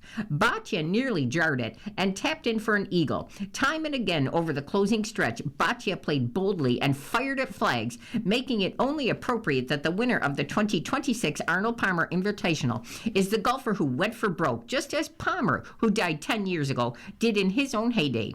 Bhatia, who's 24, he rallied to shoot 3 under 69 at Bay Hill Club and Lodge and beat Daniel Berger in a playoff for his 3rd victory. Bhatia sprinkled 3 bogeys on the front 9 to fall 5 strokes behind Berger, who was trying to go wire for his first win in 5 years. At the 9th, Bhatia missed a putt of less than 3 feet, which he called a mental mistake, and Berger holed a 10-foot birdie putt to get to 15 under. That's when Bhatia's anger boiled over as he made the long walk to the 10th tee. He was just so pissed off, and I told him, go and play the next hole pissed off, said Greiner. Then, when he made that birdie, I said, go play this one pissed off too. Bhatia embraced being the chaser. It didn't hurt Bhatia's chances that he enjoyed a career week with his long putter, ranking 1st in the field in strokes gained, putting and gaining more than 10 strokes on the greens for the week. He also set a new record for the most strokes gained for short game and putting combined in a PGA Tour win in the ShotLink era, making up for that short miss with a 58-foot bomb at the number 11. After a bogey at 15, he hit one of the shots of the year at a par 5 16th. With the eagle trimming his deficit to 1, Bhatia, he stayed aggressive, taking dead aim with an 8-iron at 17 that stopped 18 feet from the hole. Bhatia went flag hunting again with a 9-iron at 18 that barely cleared the lake. Nevertheless, he nearly won it in regulation, except Berger drained a clutch 14-foot par putt to post 70. Knotted at 15 under, 273, they returned to the 18th for a first playoff at Arnie's Place since the year 1999. Now it's the biggest victory for Bhatia, who's 24, who first won an opposite field event back in 2023, then a full field event in 2024, and now a signature event. He's won all 3 times in the playoffs. Shortly after he slipped into the famed red alpaca sweater awarded to the winner, a rainbow popped out in the sky, and it made Bhatia think of his sister's 5-year-old daughter, Mia, who was in the Bahamas to attend his wedding in December, and then then died that day of a rare disease. I had my niece definitely watching over me, Bhatia said. When I saw that rainbow on the 18th, it just reminded me of her. I've been thinking about her for a long time after she passed, and I dedicate this win to her. It's amazing. Ryan Blaney perseveres to win the Cup race at Phoenix. The Straight Talk Wireless 500 ended after 312 laps as scheduled. It avoided overtime despite tying a Phoenix Raceway record with 12 caution flags. That was good news for Ryan Blaney. He crossed the finish line 0.399 seconds before Christopher Bell, who led a race-high 176 laps and was making a late charge to lock down his first victory of the 2026 NASCAR Cup Series season on March 8th. Obviously, the 20 was the best car, Blaney said. I don't know how many more laps I could have held them off. We were able to do that. Blaney grabbed the lead with 10 laps to go, and he recovered from multiple early setbacks to front the pack for 28 trips around the track, which trailed only Bell and Joey Logano, who led by 73 laps. Just perseverance, Blaney said. I mean, everyone on the 12 group persevered all day. We had a couple of mistakes that we learned from, got better, and had to come back from a couple of times. His victory also slashed Tyler Reddick's 3-race winning streak to kick off the campaign. Brian Blaney moves to the top 50 on the all-time win list. With his 18th career victory, Blaney now ranks inside the top 50 Cup Series. The 32-year-old Team Penske driver tied Jeff Bodine, Neil Bonnet, Harry Grant, and Casey Kane and Ryan Newman for 49th all-time. It's neat, Blaney said. I didn't know that. I tied those guys. Big fan of those guys. Just happened to be part of a group like that. Blaney sits second in points standings with three top 10 finishes in 4 weeks. But Tyler Reddick still leads the standings. Yes, Reddick's win streak came to a close, but that wasn't all bad. The driver of 23 Excise Racing number 45 Toyota still resides in first place in the standings. He's the only driver to notch a top 10 finish in all 4 races after slotting 8th at Phoenix. All in all, it would have been nice to make it 4, but looking at the board over here, scored the 4th most points on the day. That's kind of what we needed to keep doing all year to keep the lead that we have, to try and hang on to it. And we'll do another short story here about golf. Zach Johnson wins the Champions debut. Make it 1-for-1 for Zach Johnson.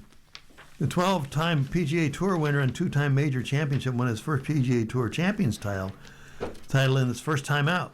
Johnson won the 2026 James Hardy Pro Football Invitational at the Old Course at Broken Sound Club in Boca Raton, Florida, by 4 shots over Stuart Klink and George McNeil. Johnson was the lone golfer to get to double digits under par, finishing at 11 under after his final round 69. But Drake Harrington had the round of the day, March 8th, with a 765, and he tied for 4th for 6 under. Johnson is the 22nd golfer to win his Champions Tour debut, and the first since Richard Bland in 2024. Johnson led by a shot after 36 holes after he posted a bogey-free 66 in the second round. He made his Champions debut just a few weeks later after turning 50 on February 24th. I'm invigorated to go out there and, not take a head cover off on par 4. Johnson joked about ahead of the tournament week. I'm not taking for granted. I feel like I've earned my diploma.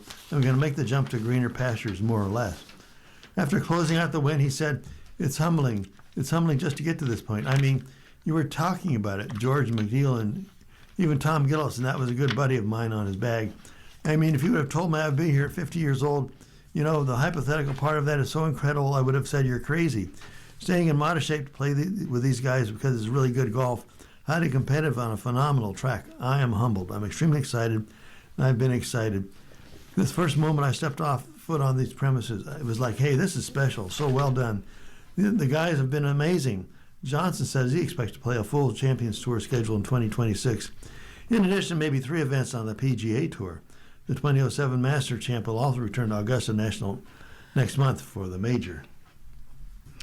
And Rutgers hires LSU assistant Redis as its next coach.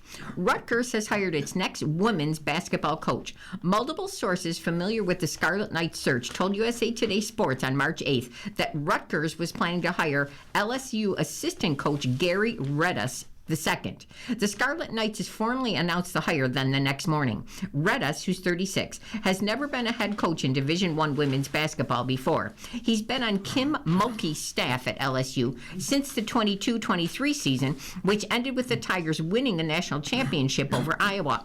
Then, from 21 through June of 25, Rutgers president William F. Tate IV was the president of the LSU system. Additionally, Rutgers athletic director Kelly Zinn was the deputy athletic director at LSU from 2022 through July of 25. Now, both Zinn and Tate had front row seats as Redus recruited high school All-Americans for Mulkey and helped build the rosters that have piled up boatloads of wins.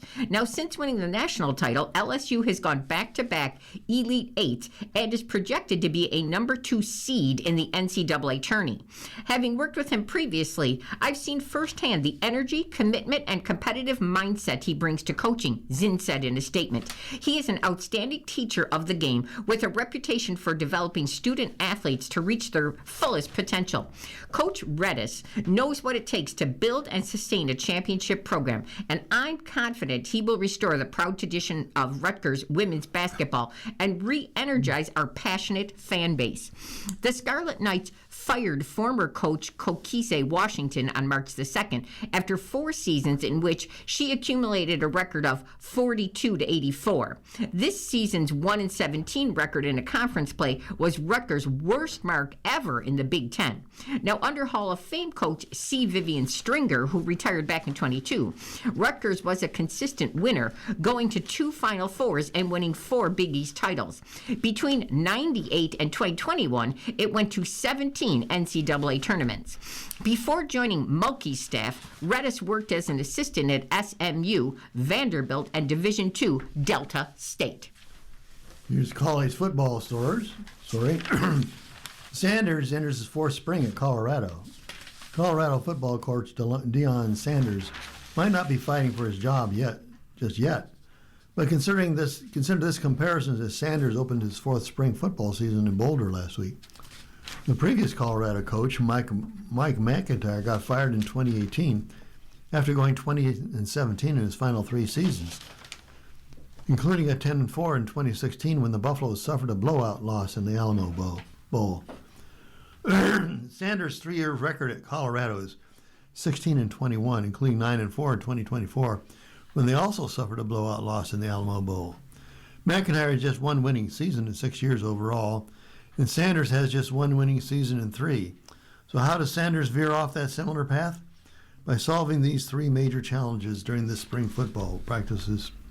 That started March 2nd, just 1 day after his team was rattled by tragic news that backup quarterback Dominic Ponder died in a car accident in Boulder County on March 1st. Number 1, Deion Sanders must break in a mostly new team.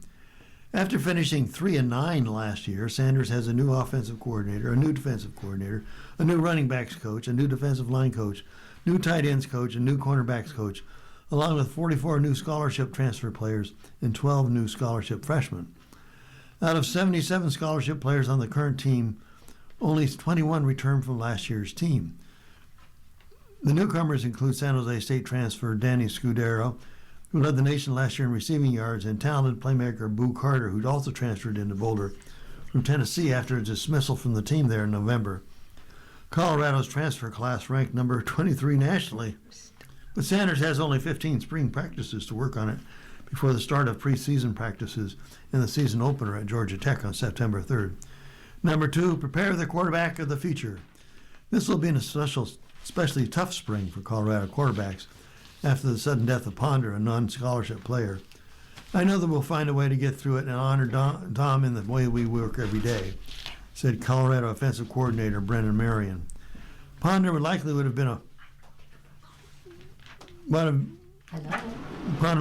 a backup this year behind redshirt freshman Julian Lewis, who started 2 games last season. Lewis, who's 18 years old, has shown he has the poise and potential to be the team's new starter this year as a pro-style passer. But then Sanders changed his offensive coordinator, replacing Pat Shurmur with Marion, who runs a heavy go-go of offense. That doesn't mean Lewis won't fit into that system, but it does raise questions about how well he'll fit into it. Another mystery added to the intrigue recently when the Buffs conducted the internal player draft to select 2 intra-squad teams. In a bit of a shocker, Lewis was not the first quarterback selected, as shown in a video posted by Sanders' son Dion. Colorado teammates instead picked freshman quarterback Khalil Sweetwine as number 1 overall, ahead of Lewis, who was picked number 2. Sweetwine is a dual-threat quarterback who at least gives the Buffs some options at a position that suffered a setback in 2025 after Sanders' quarterback son Shedeur left for the NFL. Number 3, establish an effective defense in a hurry. 5 days before the start of spring practice, defensive coordinator Robert Livingston departed to take a job as an assistant coach with NFL's Denver Broncos. Colorado also confirmed on February 26th that pass rush coordinator Warren Sapp has left the coaching staff too. In a bit of a jam, Sanders promoted new linebackers coach Chris Marve to replace Livingston and revive a defense that regressed in 2025. Colorado ranked 111th nationally in scoring defense with 30.5 points allowed per game last year, and then lost its leading tackler, safety Tawfiq Bayard, who transferred to Texas A&M. But the Buffs still might be able to fill this void. They added veteran Vanderbilt safety Randon Fontenette, who had 125 tackles the last 2 seasons. A bigger question might be whether Marv is the man to get the job done. He previously served as defensive coordinator at Virginia Tech, where he was fired in 2024 after a 6-6 regular season. If Marv falls again, will Sanders go the way of McIntyre with 2 one-hit wonders between them in 2016 and 2024? It's a question that won't need to be asked if Sanders can meet these challenges. The Buffs conclude their spring practice on April 11th. Here's another short story about golf. Castillo earns first PGA victory in Puerto Rico. The Puerto Rico Open featured a field chock full of up-and-comers that include Ricky Castillo, whose game seemed to be coming together. A week ago, he finished solo 5th at the Cognizant Classic. This week, Castillo, who's 25, became a PGA Tour event champion, winning in Puerto Rico after his final round 567 on March 8th. His $720,000 first-prize prize, coupled with the $500,000 he's banked already, sends him over the $1 million mark on the season. And his pro win gets him into the 2026 Players Championship next week and the 2026 PGA Championship. The only other major he's played in was the 2020 U.S. Open. Castillo shot a 68 over his first 3 days, but was saving his best for last with that Sunday 67 to win by a shot over Chandler Blanchett. Castillo opened with 5 straight pars and an eagle with the 6th when birdied the 7th. He had 2 more birdies on numbers 13 and 14 and kept his card bogey free, closing with a par on the 18th. I really just stayed focused and just did what I've been trying to do for the past 6 or 7 months. Just really work hard on my mental and emotional game. That's really been a huge thing for me, Castillo. Blades Brown was the solo 3rd at 14 under, and Davis Thompson was solo 4th at 13 under. Brown, who's 18, was annually become the youngest winner on the PGA Tour in nearly 100 years, but he got derailed with a triple bogey 7th on the 13th hole. And he was 5 under on his round and 16 under overall prior to that. Blanchett shot 64-67 before ballooning with 74 in his 3rd round. His final round 67 got him to 16 under, but 1 stroke shy of forcing a playoff with Castillo. John Daly, who's the second one of 2 Emerson made cut, finished tied for 37th after final round 74. The Puerto Rico Open is one of 4 opposite field tournaments on the PGA Tour. Well, you're listening to a reading of today's USA Today on the Niagara Frontier Radio's reading service.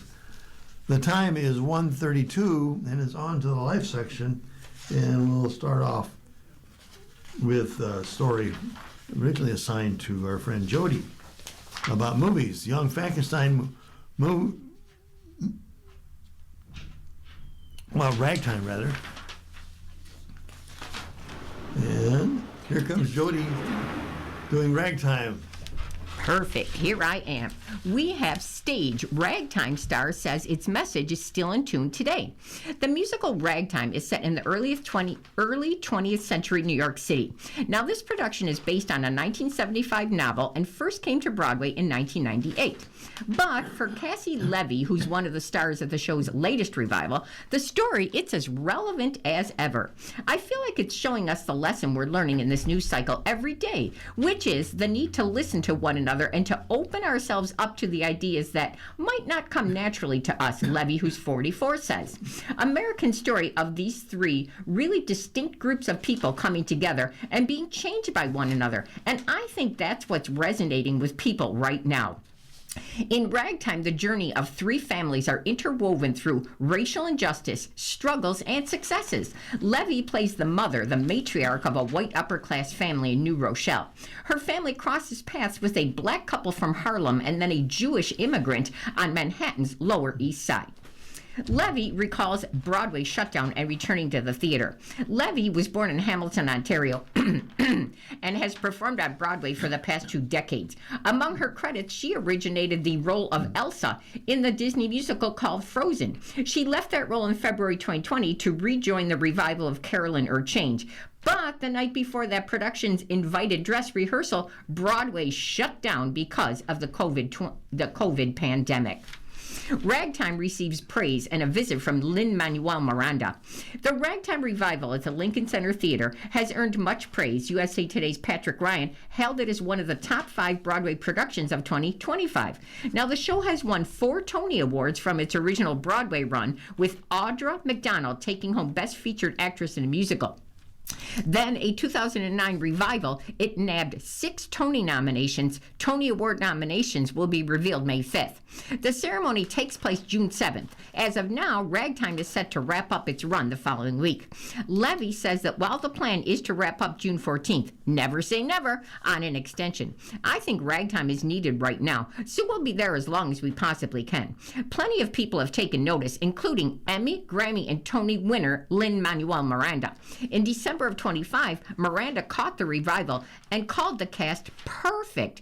As soon as the prologue starts, I can spot people, Levy says, adding that she typically tries not to, but sometimes you just can't help it. She looked out at the audience and she noticed someone rocking out to Ragtime. And of course it was Lin-Manuel Miranda. We were so excited to have him there, and he was so kind, she says. He gave us a lift to a Wednesday matinee, and that was so special. Garcia Swisher and McIntyre enjoy a Happy's return. Not everyone gets to spend a week of work getting paid to reunite with some of their best friends, but not everyone starred in Reba. The unconventional family we saw on screen in the classic Warner Brothers CW sitcom about a single mom who loves her kids and never stops has had quite a few reunions courtesy of NBC and superstar Reba McEntire's new sitcom Happy's Place. In addition to the original Reba, comic relief Melissa Peterman is a regular Happy's cast member. Steve Howie and Christopher Rich have stopped by for a cameo and a standing ovation from the studio audience. And now Joanna Garcia Swisher makes 3. There was always talk of me coming and joining them for an episode, Garcia Swisher told USA Today in an exclusive interview about her upcoming Happy's episode, which airs on NBC on Friday the 13th at 8 Eastern Time. I was on a total high. It was just great. Being able to spend that time with your family is just really special. The family she's referring to is McIntyre and Peterman, who played her mother and stepmother respectively from 2001 to 2007 on Reba. In the sitcom, Garcia Swisher was McIntyre's bubbly teen daughter. On her episode of Happy's, Garcia Swisher plays Kenzie, a local actress and social media influencer, whom Isabella, played by Belissa Escobedo, taps to pretend to be Bobby, who's played by McIntyre, in a new social media campaign for the bar. And yes, there are cracks about how the two look as if they could be related. Even just for a small part in a single episode, I was really nervous, Garcia Swisher says. It's been a minute since I've done anything in front of a live audience, but it was exhilarating, and it was so fun. And we're all very close and super connected personally, and that's never changed. I actually felt bad for the other actors at first because the 3 of us, me, Reba, and Melissa, were just yakking it up the whole time. Kenzie is a little overzealous in her preparation for starring in Happy's Place TikTok account, following Bobby around and imitating her accent and mannerisms, which amusingly annoys the heck out of Bobby. Gabby follows Kenzie following Bobby for maximum hijinks. Even all these years after her Reba experience, Garcia Swisher, who's had a busy career since that area, including the Netflix hit Sweet Magnolia, is still as rapturous when she talks about her former co-star and mentor. She's the best, Garcia Swisher says. I'm doing a movie right now about where I play a country artist and I'm wearing Reba's boots. And I was like, I just want a piece of you with me in this. She's just such an important part of my life, and really for so many people I know personally, that she means to treat them too. Means that to them also. She's still killing it. She looks gorgeous. It's the happiest I've ever seen her in her life. She's got a hit sitcom. She's on The Voice. She's on the Grammys. She's singing with The Weeknd. This woman is an icon, and it's so cool to see that part of her. But then it's also to know her in that way that I do feel very lucky. And now we have some music news and views. Journey fills final tour with hits, deep cuts, and thanks. Journey has endured its share of derision over the decades. Sometimes popularity fosters an environment for contempt. But 53 years later, who's crying now? Not the band, still filling arenas as they wind through a farewell tour that will span the country through July, with an expectation of more shows in 2027. At the third stop on their final Frontier tour on March 4th at the Capital One Arena in Washington, D.C., Journey dropped a 23-song set that wove the band's peak era 70s and 80s fist pumpers, Any Way You Want It, excitable set closers, Don't Stop Believin', with excavated album tracks like both Welcome, Mother, Father, and an unnecessary La Duda. So, what songs are Journey singing on their final Frontier tour? This 2.5-hour show had a slightly inauspicious start when Pineda's mic didn't kick in until the second verse of the self-preservation anthem called Be Good to Yourself. But that snafu was quickly forgotten once Sean, ageless at 72 in shades and high-top sneaks, stepped forward to play the first of many solos, playing notes that live in his bloodstream with a combination of technical precision and guitar hero flash. To help Pineda preserve his pipes, a combination of Kane, Castronovo, and Durlatka handled lead vocals on several of the songs to varying success. Kane's warm tones highlighted just the same way, while Durlatka offered a reasonable Perry impersonation on Suzanne and a beautifully nuanced vocal on the soul-dusted I'll Be All Right Without You. So, Journey takes a well-deserved bow. A highlight arrived about halfway through the set with Wheel in the Sky from the 1978 Infinity album, aka the first one with Perry as the frontman. The song, it was coated with heavy rock glaze as lights spun frantically. Sheaths of pyro sparked in the background, and Pineda bounced and clapped with fervor. Now, Sean, meanwhile, played like a man who didn't take it for granted that this was likely the last time he'd play this city with this band, as he tilted his head back and he smiled through his riffs.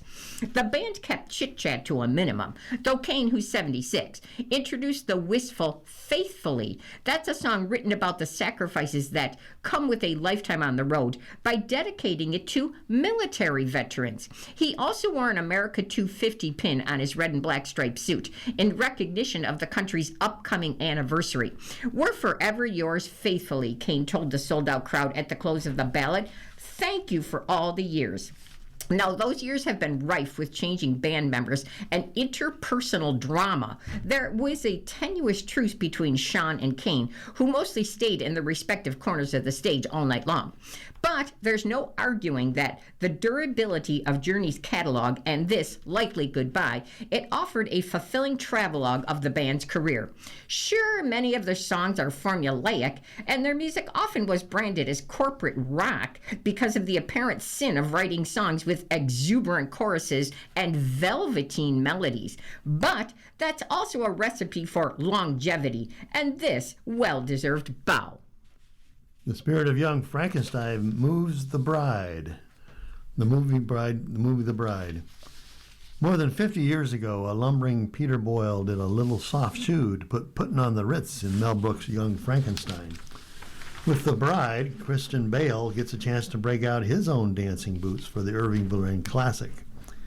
In director Maggie Gyllenhaal's wild Bride of Frankenstein take, in theaters now, Bale's version of Frankenstein's monster, named Frank, and the reanimated bride, played by Jessie Buckley, lose themselves in their troubles in song and dance number. It's the beginning of this roller coaster ride that unifies them, that is thrilling and exciting as hell, Bale says. The roller coaster's ride is kind of rickety. You're not sure if the whole thing isn't just going to come collapsing down at any minute, so it makes the ride even more exciting. Set in 1936, the movie The Bride brings this couple of monsters together for a violent cross-country road trip full of crime and murder that also bonds them as soulmates. Frank adores the screen idol Ronnie Reed, played by Jake Gyllenhaal, and he and the bride run into Ronnie when they crash a swank hotel dinner party. The film star cruelly dismisses Frank, bumming him out, but spirits are raised when he and his love, plus a whole bunch of dancers, to a dance number set to Puttin' on the Ritz that's angry, disobedient, and kind of punk.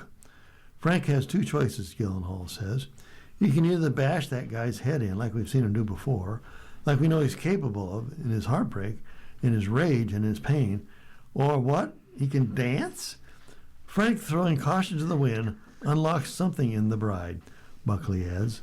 This pure expression comes out of this man, that she's been around, and she's like, yes, that, I want that. Let's start a revolution, baby. Let's break the ceiling of this stuffy world. What are all these people doing in here? They're all dead. They're all clinking glasses and eating shrimp, but let's really live. And when they light that match, it really is the beginning of the revolution. At that moment is when Frank discovers an ecstatic truth on who he really is, Bale says, and also the potential for this incredible life he's going to get to live with the bride. They ain't just going to be sitting in the bloody woods, crying and screaming and howling and knocking down trees for the rest of his life. That even though he's over 100 years old, he's going to get to live fast and die young. Gyllenhaal loved the Puttin' on the Ritz scene from 1974's Young Frankenstein, and during a rewatch, the idea of an homage came to her like a little bolt of lightning. The Bride musical number also was inspired by the dance scene in Teen Wolf, Michael Jackson's Thriller music video, and the moves of Fred Astaire and Ginger Rogers. They were such a perfect kind of foil for my lead characters, who are so complicated and human and flawed, Gyllenhaal says. Fred Astaire and Ginger Rogers, they're offering a fantasy, and it was just not possible to fit into that fantasy for real human beings. Not just Fred Astaire and Ginger Rogers can dance, everyone can dance. Not just Fred and Ginger Rogers can love, we all can love, he adds. Every single person in the world, no matter what your hair looks like, no matter what your music you listen to, feels like they're popping out of their box. And this movie is a celebration of cracking out of it.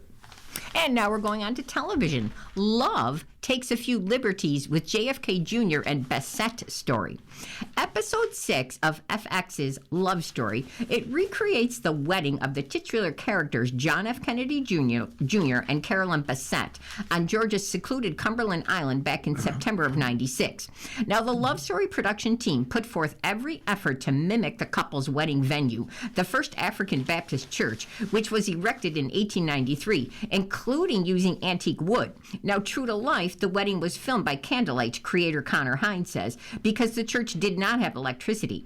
Of course, the pair's wedded bliss was short-lived. They perished along with Carolyn's sister Lauren on July 16th of '99 when a plane piloted by Kennedy crashed. Kennedy's nephew and congressional candidate Jack Schlossberg recently ripped the series starring Paul Anthony Kelly and Sarah Pidgeon. It's Thursdays at 9 Eastern Time on streaming on Hulu. In an interview with CBS Sunday Morning, I would just want people who do watch the show to watch it with one letter in mind, Schlossberg said, and that's a capital F for fiction. So, we're going to analyze the episode to help you separate some of the fact from the fantasy.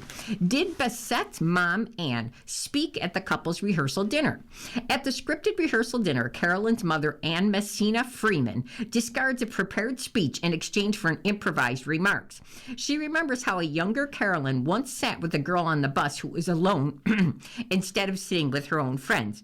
John, I know you have been burdened with enormous expectations and that there are a lot of people on the bus clamoring for your attention, Anne says. I just hope that when you're faced with all of it, you don't choose to sit where you're expected or wanted, but where you're needed. That's something I pray she can count on, and apologizes to guests and then walks away. In describing the evening in Once Upon a Time, that's the book that inspired this series, author Elizabeth Beller references Robert Littell's book, The Men We Became, My Friendship with John F. Kennedy Jr. As Littell recounted in the memoir, Ann's expressed reservations over the Union, implying that it might not be in the best interest of her daughter, Beller writes. Littell described how the crowd, happy and enthusiastic about the Union, moved on quickly from the moment, but that John was visibly stung by his mother-in-law's remarks. So, did the couple sleep on the beach the night before their wedding? After John and Carolyn's rehearsal dinner, the characters spend the night on the beach. Before parting to get ready for their nuptials, they strip down and they take a dip in the Atlantic Ocean. Now, in reality, the two spent the night before their wedding apart and indoors. Hairstylist makeup artist George Kirakos said in the JFK Jr., an intimate oral biography, that Kennedy shares his accommodations for the evening. John slept in my then-wife Jackie's and my room the night before the wedding on a cot, he said, which is crazy. There was a huge mansion where everyone had rooms, and John was sleeping on a cot in our room. It was the whole don't sleep with the bride the night before the wedding thing. Now, Littell remarked, according to Beller's book, that Bessette headed to bed at a reasonable hour as the guests all partied. She's a wise woman, and she has gone to sleep hours ago. So, did JFK have to outrun helicopters on his wedding day? In Love Story, John puts the pedal to the metal on his way to the church with his cousin Anthony Radziwill to lose a hovering paparazzo helicopter. They speed down a dirt road, and then they're gleeful when they lose this unwanted guest. John's friend Sasha Chermayoff recalls having to shake choppers before the ceremony in the 2019 documentary called JFK and Carolyn's Wedding, The Lost Tapes. Everybody wanted to lose them, she says. So we took off and we had to basically evade them by blasting into trees, making it possible to make it a kind of a trick route and losing them. And then all of a sudden, they weren't there anymore. So, was Bessette late to her wedding because of Narcisco Rodriguez's dress? In Love Story, Carolyn is shocked to learn that her cowl neck slip dress, it doesn't have a zipper, and that she'd have to put it over her head, a maneuver that would ruin her makeup, which had obviously already been done. Shouldn't someone have thought of this? John's sister Caroline Kennedy asks. You know what? I'll figure it out. Designer and close Bessette friend Narcisco Rodriguez says before taking the gown. Carolyn is then sewn into the dress and arrives at the ceremony as the last of the daylight fades. Well, it's hard to imagine Bessette would be surprised that the design lacked a zipper. According to Beller's book, bride and designer collaborated on this for many months. They were spotted together in Paris, where Carolyn had flown several times for 3-hour couture fittings in order to ensure the sublime pearl-colored silk crepe dress fit like a glove. The estimated cost was around $40,000. That would be more than $80,000 today. And Narcisco gave it to her as a gift. Rosemarie Terenzio, John's former executive assistant and friend, explains in JFK Jr. that the neckline was too tight to get over her head. So Narcisco had to open it up and then reclose it. She had gone for 2 fittings. But I think the dress wasn't fully made yet. And then when they put the finishing touches on it, Caroline was thinking, it'll be fine. She wasn't going to fly back to Paris for another fitting. But that's what took so long, Terzino said. And then when she got dressed that day, they put a scarf over her head to slip the dress on, to not mess up her hair and not get makeup on the dress. Okay, here's the Lifeline column. They said what? The Star's best quotes. The choice to portray her as an irritating, self-absorbed, whiny, and inappropriate was no accident. Storytelling requires tension. It often requires an obstacle. But a real living person is not a narrative device. Actress Daryl Hannah wrote in a recent New York Times opinion piece panning FX's Love Story. The series dramatizes the romance and death of John F. Kennedy and his wife Carolyn Bessette Kennedy, which you just heard the previous story. Hannah, a one-time romantic partner of JFK Jr., counted herself among the critics of the show, blasting a character based on her and deriding the choice to make it at all as tragedy exploiting. That's what she said. And there's a picture of the long blonde hair Daryl Hannah. It's your birthday. Who's celebrating today? On the top of the list, the oldest is actor martial artist Chuck Norris, who's 86. Actor model Shannon Tweed is 69. Actor Sharon Stone is 68. Actor Jasmine Guy is 64. Bassist Jeff Almont of Pearl Jam is 63. Music producer Rick Rubin is also 63. Singer Edie Brickell, 60. Actor Paget Brewster, 57. Actor-director John Hamm is 55. Rapper-producer Timbaland is 54. Singer Carrie Underwood, 43. Actor-director Olivia Wilde, 42. Actor-comedian Ego Nwodum, 38. Actor-singer Emily Osment, 34. And rapper Bad Bunny, he's 32. And here's a horoscope. Aries. Discovering who your true friends are. Allies become evident while enemies are energetically repelled. Taurus. In love or business, if it's not deep, you don't want it. A private exchange transforms your expectations. Gemini. Romantic expectations shifting. Venus and Pluto's connection activates the friends to lovers pipeline. Give an acquaintance a second look. Cancer. Is a business relationship evolving? Being real with a colleague earns their respect. Leo. Demanding romantic depth? Casual relationships lose their appeal. You'll want love to change you. Virgo. Letting someone in? Venus's connection to Pluto offers healing in an intimate relationship. You've put in the work. Now reap the rewards. Libra. Is this real love or obsession? Passionate feelings overwhelm you. Scorpio. Romantic standards evolving? Join forces with someone who exceeds your expectations. Sagittarius. Discovering another's feelings for you? Their interest is a pleasant surprise. Capricorn. Gracefully evolving? A once crucial priority is no longer your main concern. Aquarius. Embracing your polarizing persona? As Venus and Pluto harmonize you, someone isn't sure what they think about you. And Pisces. Demanding the truth, a revelatory interaction allows you to cut a toxic cord. Well, you've been listening to a reading of USA Today for Tuesday, March 10th, 2026. We read USA Today weekdays at noon.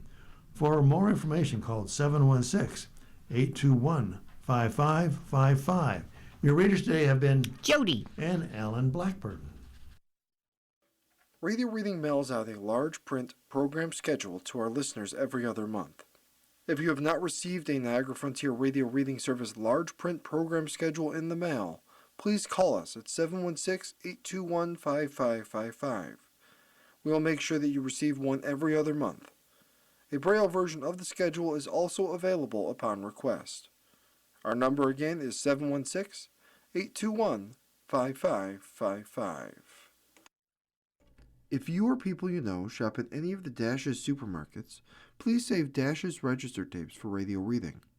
Our agency receives $2 for every $100 in Dash's register tapes. Radio reading has raised thousands of dollars so far.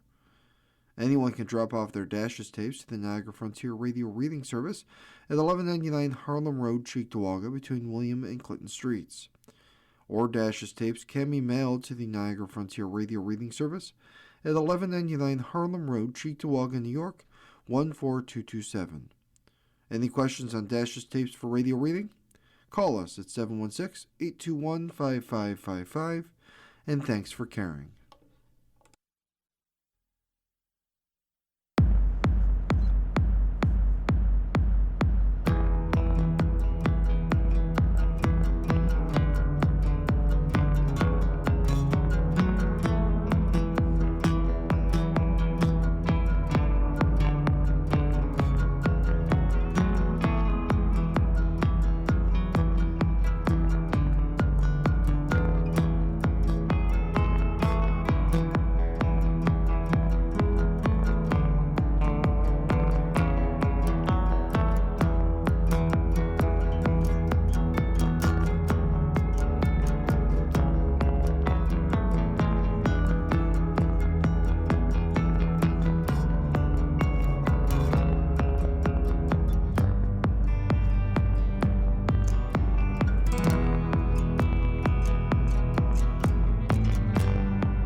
following program is intended for listeners who are blind, have low vision, or have